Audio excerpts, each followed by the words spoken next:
Hello wives, வணக்கம். ஒரு இளவரசி ஒரு தவளையை திருமணம் செஞ்சுக்கிறா. அது ஏன்னு கேட்டீங்கன்னா நீங்களே அதிர்ச்சியில உறைஞ்சு போவீங்க. வாங்க வீடியோக்கு போலாம். பழங்காலத்துல இந்தியா மிகப்பெரிய ஒரு நாடா இருந்தது. இந்தியாவின் மத்தியில பார்பரி என்ற மிகப்பெரிய நாடு இருக்கு. அந்த நாட்டை சுல்தான் அடி என்பவர் ஆண்டு வர்றாரு. அவரு மக்களுக்கு நேர்மையாவும் கடவுளுக்கு பயந்தும் அவர் ஆட்சி நடத்திட்டு வர்றாரு. முக்கியமா இப்பொழுதும் மக்களுடைய பிரச்சனை தீர்ப்பதிலேயே அவருடைய வாழ்நாளை கழிக்கிறாரு. எந்த ஒரு மக்களையும் அடிமை பண்ணாம துன்புறுத்தாம மக்களை எப்படிலாம் நல்வழிப்படுத்த முடியும், எப்படிலாம் முன்னேற்ற முடியும் என்ற ஒரே விஷயத்தை மட்டுமே அவர் கவனம் செலுத்துறாரு. அவருடைய ஆட்சி பொற்கால ஆட்சினே சொல்லலாம். ஆனா அதே நேரத்துல அவருக்கு ஒரு மகள் இருக்காங்க. அவர் பேரு ஜாஸ்மின். இளவரசி ஜாஸ்மின் ரொம்ப அழகா இருப்பாங்க. பூக்களை போல அவ்வளவு மென்மையானவங்க. முக்கியம் பாத்தீங்கன்னா அவருடைய அரண்மனையில மிகப்பெரிய ஒரு தோட்டமே இருக்கு. அந்த தோட்டத்துல எப்பொழுதும் அவர் சந்தோஷமா வாழ்ந்துட்டு வரா. அதே நேரத்துல அவளும் நல்ல ஒரு மனதுடையவ. அவளும் ஏழை எளிய மக்களுக்கெல்லாம் எப்படிலாம் உதவி பண்ணுமோ அப்படிலாம் உதவி பண்ணிட்டு வரா. உணவு இல்லாதவங்களுக்கு தேடி தேடி வேலையாட்களை வச்சு உணவு கொடுக்குறா. அப்படி ஒரு நல்ல பெண். அவ படிப்படியா வளர்ந்து இப்ப திருமண வயதாயிட்டா. இப்ப திருமண வயதாயிட்டோடனே ராஜா சுல்தான் அடியில் என்ன பண்றாருன்னா தனது மகளுக்கு வயதாயிட்டே போயிட்டு இருக்கு. முக்கியமா இதுக்கு மேல இளவரசன் தேரலாம் அப்படின்னு தனது மகளுடைய கல்யாணத்தை அறிவிக்கிறாரு. எல்லா நாடுகளுக்கும் சொல்லி அனுப்புறாரு. இப்ப சுல்தானுடைய அரண்மனைக்கு எல்லா நாட்டு இளவரசர்களும் போட்டி போட்டு வராங்க. முக்கியமா மிகப்பெரிய பணக்கார இளவரசர்கள் எல்லாம் வராங்க. அதுவும் அவங்களுடைய செல்வம் எந்த அளவுக்கு உயர்ந்தது அப்படின்றத அவங்களுடைய பரிசுகளையும் கையில எடுத்து வராங்க. இப்ப இதை பார்த்து ராஜாவுக்கு ரொம்ப பெருமையா இருக்கு. முக்கியமா இளவரசர்கள் எல்லாத்தையும் ஒருங்கிணைச்சு பேசுறாரு. அதாவது என்னுடைய மகளுக்கு நல்ல அழகும் செல்வமும் மட்டும் இருந்தா போதாது, நல்ல அறிவு வேணும், நல்ல குணமும் வேணும். இப்ப அவங்களுடைய அறிவை சோதனை பண்ணி தான் என்னுடைய மகளை கொடுப்பேன்னு சொல்றாரு. அதுக்கு 3 புதிர்களை சொல்லுவேன். அந்த 3 புதிர்களுக்கு பதில் சொல்லணும் அப்படின்னு அவர் சொல்றாரு. இப்ப அவருடைய புதிரை சொல்றாரு. அந்த புதிர்களுக்கு எந்த இளவரசராலையும் பதில் சொல்ல முடியல. எல்லோருமே மண்டை போட்டு பிச்சுக்கிறாங்க. ஆனாலும் அவங்க எல்லாரும் பதில் சொல்ல முடியாம திரும்பி போயிடுறாங்க. இப்ப அப்படிப்பட்ட ஒருத்தருக்கு தான் கண்டிப்பா என்னுடைய மகளை கொடுப்பேன் அப்படின்னு அவர் காத்திருக்காரு. இப்ப நாட்கள் ஓடுது. இப்ப ராஜா அடில் வேட்டைக்கு புறப்படுறாரு. இப்ப அவர் வேட்டைக்கு போலான்ட்டு வீரர்கள் அழைச்சிக்கிட்டு அவர் காட்டுக்கு போறாரு. அது மிகப்பெரிய ஒரு காடு. நெடுந்தூரம் பயணிக்கிறாரு. அங்க திடீர்னு ஒரு மான் தெரியுது. அந்த மான் தங்க நிறத்துல ஜொலிக்குது. பார்க்கும் போதே அவ்வளவு அழகா இருக்கு. இப்ப அந்த மானை உயிரோட பிடிக்கணும் அப்படின்னு அவர் நினைக்கிறாரு. இப்பதான் அந்த மானை பின்தொடர்ந்துட்டே அவர் போயிட்டு இருக்காரு. இப்ப நெடுந்தூரம் அந்த மானும் போயிட்டே ஓடிட்டே இருக்கு. அவரோட வீரர்கள் எல்லாம் திசை மாதிரி போயிடுறாங்க. இவரும் கவனிக்காம காட்டுல நெடுந்தூரம் போயிட்டு இருக்காரு. ஒரு கட்டத்துல அந்த மான் எங்க போச்சுன்னே தெரியல. அவரு சுத்தி முத்தி எல்லா இடத்தையும் தேர்றாரு. ஆனா மான் இல்ல. இப்ப குதிரை விட்டு இறங்கி தொடர்ந்து போயிட்டே இருக்காரு. ஆனாலும் அந்த காட்டு நடுப்பகுதியில போயிட்டு திரும்பி பார்க்கறாரு. ஒரு வீரர்கள் இல்ல, தன்னுடைய குதிரை இல்ல. இதனால அவர் ரொம்ப வருத்தப்படுறாரு. அது ஒரு பயங்கரமான காடு. உயரமான மரங்களும் அடர்த்தியான செடி கொடிகளும் நிறைஞ்சிருக்கு. இப்ப அவருக்கு ஒண்ணுமே புரியல. நேரம் ஆயிட்டே இருக்கு. சூரியன் மறைய ஆரம்பிச்சிச்சு. இப்ப அவருக்கு பயங்கரமா தாகம் எடுக்குது. இப்ப தண்ணீர் குடிக்கணுமா அப்படின்னு எல்லா இடத்தையும் தேர்றாரு. எங்கேயுமே தண்ணீர் இல்ல. இப்ப அவருடைய உடல் தளர்ந்துருது. அவரு மயங்கி விழுறாரு. கொஞ்ச நேரம் கழிச்சு எரிஞ்சு பாக்குறாரு. அவர் மட்டும் தனியா காட்டுல இருக்காரு. இப்ப எங்கேயாவது தண்ணி கிடைக்காதா அப்படின்னு அவர் எல்லா இடத்தையும் தேர்றாரு. நவுந்து போறாரு. இப்ப அங்க கவனிக்கிறாரு.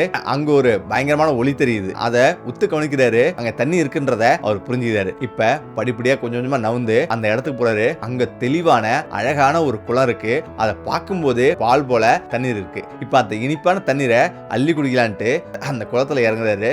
அந்த தண்ணீரை அள்ளுறாரு. இந்த இடத்துல தான் நிறுத்துன்னு ஒரு குரல் இருக்குது. அதை கேட்டு தனது மனப்பிரமையா இருக்கும் அப்படின்னு நினைச்சிட்டு திரும்பவும் தண்ணி குடிக்க போறாரு. நிறுத்து, நான் சொல்லதை கேளு அப்படின்னு சொல்லுது. இதை கேட்டு அவர் ஆச்சரியம் முறாரு. சுத்தி எல்லாத்தையும் பாக்குறாரு. ஆனா யாருமே காணோம். இப்ப அவருக்கு ஒண்ணும் புரியல. ஆனாலும் அந்த குளத்து நடுவுல ஒரு பெரிய தவளை அமர்ந்திருக்கு. அந்த தவளைக்கு பாக்குறாரு. அந்த தவளை பச்சை பசேல்னு அவ்வளவு அழகா இருக்கு. கண்கள் தங்க நிறத்துல ஜொலிக்குது. நான் தான் பேசுறேன். இந்த குளத்துல தண்ணி குடிக்கணும்னா இதுக்கு சரியான விலையை கொடுக்கணும் அப்படின்னு அது சொல்லுது. இதை கேட்டு ஒரு நிமிஷம் அதிர்ச்சியில் உறைஞ்சு போறாரு. இந்த தவளையா பேசுது அப்படின்னு அவர் பாக்குறாரு. ஆமா, நான் தான் பேசுறேன். இந்த குளத்துல தண்ணி குடிக்கணும்னா ஒரு விலையை கொடுக்கணும் அப்படின்னு அவர் சொல்றாரு. இப்ப அந்த ராஜா சொல்றாரு, நான் அந்த நாட்டுக்கே ராஜா, எனக்கு இங்க தண்ணீர் குடிக்க உரிமை இல்லையா அப்படின்னு கேக்குறாரு. அதுக்கு அந்த தவளை சொல்லுது, நீ நாட்டுக்கு தான் ராஜா, இங்க நான் தான் ராஜா அப்படின்னு அது சொல்லுது. என்ன தயவு செய்து எனக்கு தண்ணீர் கொடு, தண்ணீர் குடிக்க விடு அப்படின்னு அவர் சொல்றாரு. அதெல்லாம் முடியாது, இதுக்கு ஏதாவது ஒரு விலை கொடுக்கணும் அப்படின்னு அவர் சொல்லுது. சரி, நீ என்ன கேட்டாலும் தரேன், எனக்கு கொஞ்சம் தண்ணீர் கொடு அப்படின்னும் அவர் சொல்றாரு. சரி, இப்ப நீ குடிக்கலாம் அப்படின்னும் தவளை சொல்லுது. இப்ப அவரும் அந்த தண்ணீர் எடுத்து குடிக்கிறாரு. அந்த தண்ணீர் இனிப்பா இருக்கு, அவ்வளவு சுவையா இருக்கு. இப்பதான் அவருக்கு உடல்ல புத்துணர்ச்சி வருது, உசிரே வருது. இப்ப அவரு கொஞ்சம் அமைதியா உட்காராரு. அந்த தவளையும் பக்கத்துல வந்து நிக்குது. இப்ப அந்த தவளை பார்த்து ரொம்ப நன்றி அப்படின்னு சொல்றாரு. என்னுடைய உயிரை காப்பாத்தினதுக்கு ரொம்ப நன்றி அப்படின்னும் அவர் சொல்றாரு. இப்ப நீ கேளு, உனக்கு என்ன வேணும் நான் அதை தரேன் அப்படின்னும் அவர் சொல்றாரு. இப்ப அந்த தவளை சொல்லுது, இப்பொழுது வேண்டாம், இப்பொழுது நீ அரண்மனைக்கு போ அப்படின்னு சொல்லிட்டு அந்த தவளை போயிடுது. கொஞ்ச நேரத்திலேயே அங்க அரண்மனை காவலர்களும் வந்துடுறாங்க. எல்லா இடத்தையும் தேடிட்டு வந்துட்டு ராஜாவை பார்த்தோன்னே அதிர்ச்சி அதிர்ச்சி அடைறாங்க. உடனடியா ராஜாவை அழைச்சிக்கிட்டு அவங்க புறப்படுறாங்க. இப்ப ராஜா அரண்மனைக்கு வந்த பிறகு அவரோட இயல்பான வாழ்க்கைய வந்திருக்காரு. காலங்கள் செல்லுது. இப்ப அந்த தவளைய அவர் மறந்தே போயிறாரு. இப்போ ஒரு நாள் திடீர்னு 2 காவலர்கள் அங்கிருந்து ஓடி வராங்க. உலக அழிவு அப்படின்னு அவங்க சொல்றாங்க. இப்ப ராஜா அவர்கள் பார்த்துட்டு, உங்களுக்கு கொஞ்ச நாசம் அறிவு இருக்கா? நீதிமன்றத்துல இந்த மாதிரி அவசரமா பேசுறீங்களே அப்படின்னு அவர் சொல்றாரு. ஆமா ராஜா, உண்மைதான். வெளியில ஒரு தவளை பேசிட்டு இருக்கு. இது உலக அழிவுக்கான அறிகுறி தான் அப்படின்னு அவங்க சொல்றாங்க. இதை கேட்டு ராஜா ஒரு நிமிஷம் உறைஞ்சு போறாரு. என்ன சொல்றீங்க அப்படின்னு அவர் கேக்குறாரு. ஆமா ராஜா, அரண்மனைக்கு வெளியில ஒரு பெரிய தவளை வந்திருக்கு. அந்த தவளை உங்களை பார்க்கணும்னு சொல்லுது அப்படின்னு அவங்க சொல்றாங்க. இதை கேட்டு ராஜா அதிர்ச்சி ஆகுறாரு. உடனடியா அந்த தவளையை அழைச்சிட்டு வாங்கன்னு சொல்றாரு. இப்ப அந்த தவளை துள்ளி துள்ளி அவரிடம் வருது. இப்ப அரண்மனைக்குள்ள நுழையுது. அங்குள்ள அனைவருமே அதிர்ச்சியோடு பாக்குறாங்க. அரண்மனையே ஒரு நிமிஷம் அமைதி நிலவுது. இப்ப அந்த தவளை ராஜாவை பார்க்குது. ராஜா, நீங்க கொடுத்த வாக்குறுதி உங்களுக்கு ஞாபகம் இருக்கா அப்படின்னோ, நினைவு இருக்கா அப்படின்னோ அது கேக்குது. இப்ப ராஜா சுல்தானோ, ஆமா ஞாபகம் இருக்கு, உனக்கு என்ன வேணும் சொல்லு, என்ன வேணாலும் தரேன் அப்படின்னோ ராஜா சுல்தான் அடிய சொல்றாரு. இப்ப அந்த தவளை சொல்லுது, எனக்கு உங்களுடைய மகள் ஜாஸ்மினை திருமணம் செஞ்சு கொடுக்கணும், கல்யாணம் பண்ணி கொடுங்க அப்படின்னோ அது கேக்குது. இதை கேட்டு அந்த அரண்மனையே அதிர்ச்சியில உறைஞ்சு போகுது, திகைச்சு போகுது. இந்த இடத்துல தான் ராஜா சுல்தான் கருதிக்கிறாரு. ஓ அசிங்கமான மிருகமே, நீ எல்லையை மீறிட்ட, நீ முட்டாள்தனமா பேசுற, அது முடியாத காரியம், ஒழுங்கா உயிரோட ஓடிப்போ அப்படின்னு அவர் சொல்றாரு. இப்பதான் அந்த தவளை சொல்லுது, ராஜா நீங்க கொடுத்த வாக்குறுதியை மறந்துட்டீங்களா? உங்களுடைய வாக்குறுதியை நீங்க மீறுறீங்க, நீங்க நேர்மைக்கு பேர் போனவங்க அப்படின்னு உலகமே பேசிக்குது. ஆனா வாக்குறுதியை மீறினா இந்த கடவுள் உங்களை பார்த்துட்டே இருந்திருக்காரு, அவரு தகுந்த தண்டனையை உனக்கு கொடுப்பாரு அப்படின்னும் அது சொல்லுது. இதை கேட்டு ராஜா ஒரு நிமிஷம் உறைஞ்சு போறாரு. அப்பதான் அமைச்சர் ஒருத்தர் வந்து ராஜாவை சொல்றாரு, ராஜா நீங்க சரின்னு சொல்லுங்க, நம்ம ஏற்கனவே 3 புதிர்கள் சொல்றோம்ல, அந்த புதிர்கள் சொல்லுங்க, தவளையால பதில் சொல்ல முடியாது அப்படின்னு அமைச்சர் சொல்றாரு. இப்ப அதை கேட்டு ராஜாவுக்கு உற்சாகமாவது. ராஜா சுல்தானுடைய மகளை கல்யாணம் பண்ணிக்கிறது அவ்வளவு சாதாரணம் கிடையாது. இதுக்கு இந்த புதிர்களுக்கெல்லாம் பதில் சொல்லு அப்படின்னும் அவர் சொல்றாரு. நான் 3 புதிர்களை சொல்லுவேன், அந்த 3 புதிர்களுக்கு விடை சொல்லிட்டேன்னா நான் திருமணம் செஞ்சு கொடுக்குறேன். அதே போல நீ புதிர்களுக்கு விடை சொல்ல அப்படின்னா இந்த இடத்த விட்டு ஓடிப்போ, இதுக்கு மேல நான் உன்னை பார்க்கவே கூடாது அப்படின்னு அந்த ராஜா சொல்றாரு. இப்ப அந்த தவளையும் சரின்னு சொல்லிட்டு உட்கார்ந்துருக்கு. இந்த இடத்துல அந்த அரண்மனையே ஒரு அமைதியாவது. ராஜாவும் தனது முதல் புதிரை அவர் சொல்றாரு. உடனே அந்த தவளை சொல்லுது, எனக்கு ஏற்கத்தக்கது அப்படின்னும் அது சொல்லுது. ராஜா சுல்தானும் அவருடைய புதிரை சொல்ல ஆரம்பிக்கிறாரு. எல்லாவற்றையுமே விழுங்குறவன், பறவை, விலங்குகள், பூக்கள், மரங்கள், இரும்பு, எஃகு அப்படின்னு எல்லாவற்றையும் விழுங்கக்கூடியவன். பெரிய பெரிய ராஜாவை கூட மிக உயர்ந்த மலையில கூட தூசியா மாற்றிடுவான் அப்படின்னும் அவன் யாரு அப்படின்னு அவர் கேட்கிறாரு. அந்த புதிரை கேட்டதும் அந்த நீதிமன்றமே ஒரே அமைதியா நிலவுது. இந்த இடத்துல தான் அங்குள்ளவங்க எல்லாமே ஒருத்தர் முகத்தை ஒருத்தங்க பாத்துக்கிறாங்க. சுல்தானும் ஒரு விலங்கு எப்படி இந்த பதில சொல்லு அப்படின்னு அவர் கவனிக்கிறாரு. தவளையும் தன்னுடைய தங்க கண்களை மூடி அப்படியே உட்கார்ந்துருக்கு. சில கணங்களுக்கு பிறகு கண்களை திறந்து ஆழ்ந்த குரல்ல பதிலளிக்குது. காலம்னு சொல்லுது. காலம் என்பது எல்லாத்தையுமே முடிவு கொண்டு வரும் சக்தி அப்படின்னு அது சொல்லுது. உயிருள்ளவரோ இறந்தவரோ இரும்போ எஃகோ மலையோ காலத்தோட புயல்ல இருந்து யாரும் தப்பிக்க முடியாது அப்படின்னும் அது சொல்லுது. காலம் எல்லாவற்றையுமே தங்களுக்குள்ள உள்வாங்கியது அப்படின்னும் அது சொல்லுது. பதில் மிகவும் ஆழமானதவும் உண்மையாகவும் இருந்ததை கண்டு அந்த அரங்கமே அதிர்ந்து போகுது. ராஜாவுக்கு இதயமே நடுங்குது. இது சாதாரண விலங்கே இல்லை அப்படின்னும் அவர் நினைக்கிறாரு. அது ஒரு மிருகம் இல்ல, அது ஒரு சிறந்த உயிரினம் அப்படின்னும் நினைச்சிட்டு இருக்காரு. சுல்தானும் தனது நடுங்கும் இதயத்தையும் கட்டுப்படுத்துறாரு. தனது 2வது புதிரையும் இப்ப சொல்றாரு, அது இன்னும் பெரியது. நான் நாக்கில்லாம பேசுறேன், மர்மமா இருக்குது. காது இல்லாம கேட்கிறேன், எனக்கு வெக்கம் இல்ல. காத்து என்ன உயிர்ப்பிக்குது, நான் யார் அப்படின்னும் அவர் கேட்கிறாரு. அந்த புதிரை கேட்டதும் அவையில் உள்ள அனைவருமே தலையாட்டுறாங்க. அந்த தவளையும் தனது உடலை அரிக்க ஆரம்பிக்குது. உடலும் நாவும் இல்லாம யாருமே இல்ல. அது இல்லாம பேசவும் கேட்கவும் முடியாது. இந்த முறை சுல்தான் இப்படி நினைக்கிறாரு. தவளை இந்த முறை பிடிபட்டுரும் அப்படின்னும் இந்த புதிரை சொல்ல முடியாது அப்படின்னும் அவர் நினைக்கிறாரு. தவளை தன் தோலை குலுக்கிட்டு, நீங்க எதிரொலியை பற்றி பேசுறீங்க அப்படின்னும் அது சொல்லுது. எதிரொலிக்கு தனக்கென நாக்கு இல்ல, அதே போல நாம் சொல்றதையே திரும்ப திரும்ப சொல்லுது.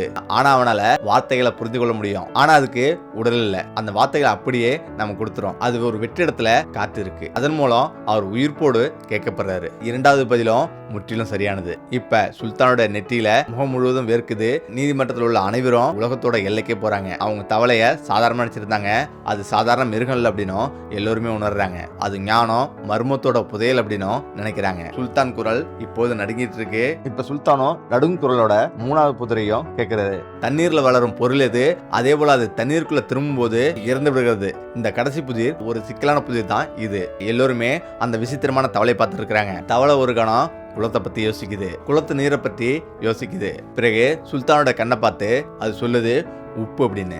உப்பு கடல் நீர்ல இருந்து தான் உருவாக்கப்படுது. அவர் தண்ணீர்ல இருந்து தான் பிறக்கிறாரு. மீண்டும் ஒரு உப்பை தண்ணீர்ல போட்டா அது உருகும், அது தனது வடிவத்தை இழக்கும். மூன்றாவது பதிலும் முற்றிலும் சரியானது. இப்ப சுல்தான் அதிர்ச்சியில சிலையாவே மாறுறாரு. எல்லோருமே அதிர்ச்சியில உறைஞ்சு போய் கூடி நிக்கிறாங்க. இப்ப வேற வழியில சுல்தான் தனது வாக்குறுதியை காப்பாத்தி ஆகணும். இப்ப அந்த தவளைக்கு திருமணம் செய்து கொடுக்குறான் அப்படின்னு சரின்னு சொல்லிடுறாரு. இந்த செய்தி இளவரசி கேக்குது. இளவரசி அழுதுகிட்டு அவளுடைய அம்மாவிட்ட ஓடி வரா. இது உண்மையா இருக்கக்கூடாது, இது நடக்காது, வேண்டாம் அப்படின்னு எவ்வளவு கதறி அழுகுறா. ஆனாலும் அவளுடைய அம்மா வாக்குறுதி கொடுத்தாச்சு, இதுக்கு மேல ஒன்னும் பண்ண முடியாதுன்னு அவங்க சொல்லிடுறாங்க. இப்ப பெரும் வருத்தத்தோட சுல்தான் அடில் தனது மகளை தவளைக்கு திருமணம் செய்து கொடுக்குறாரு. இப்ப அந்த திருமணத்தின் போது உலகத்திலேயே உயர்ந்த உடைய ஜாஸ்மின் அணிகிறா. அதே போல தங்கம், வைரம், அனைத்து விதமான ஆடம்பரத்தோட திருமணம் செய்தாரு. இப்ப திருமணம் முடிஞ்ச பிறகு உடனடியா அந்த அரண்மனையில நடுவுல மிகப்பெரிய ஒரு குளம் கட்டுறாரு. அந்த குளத்திலேயே அந்த தவளை வாழ்ந்துட்டு இருக்கு. இப்ப தினந்தோறும் இளவரசி அதுட்டே இருந்திருக்கா. ஆனாலும் அந்த தவளை இவளோட எதுவுமே பேசாது, இவளை நெருங்கவும் நெருங்காது, எதுவுமே டிஸ்டர்ப் பண்ணாது. கொஞ்ச நாள் அவ அழுது புலம்பிட்டே இருக்கான். இப்படி ஒரு அசிங்கமான தவளைய நம்ம அப்பா திருமணம் செய்து கொடுத்துறாரு அப்படின்னு ரொம்ப வருத்தப்படுறா.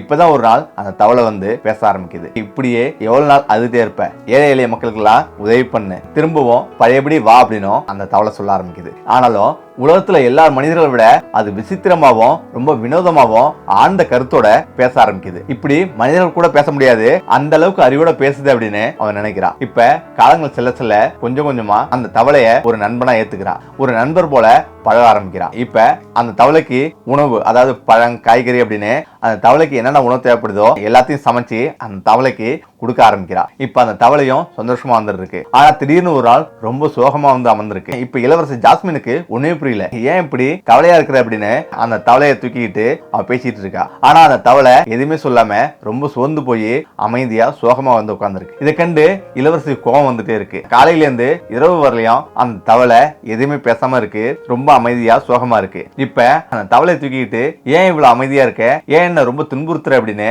கேட்டுக்கிட்டு அவ அழுகுறா. இப்ப அவ அழுது அவளுடைய கண்ணீர் துளி அந்த தவளை மேல விழுது. தவளை மேல விழுந்த அடுத்த நொடியே மிகப்பெரிய ஒரு அதிசயம் நடக்குது. திடீர்னு அந்த தவளை அப்படியே மனித உருவ மாறுது. பார்த்தா மிக அழகான ஒரு இளவரசனா நிக்குது. இதை கண்டு இளவரசி உறைஞ்சு போய் நிக்கிறா.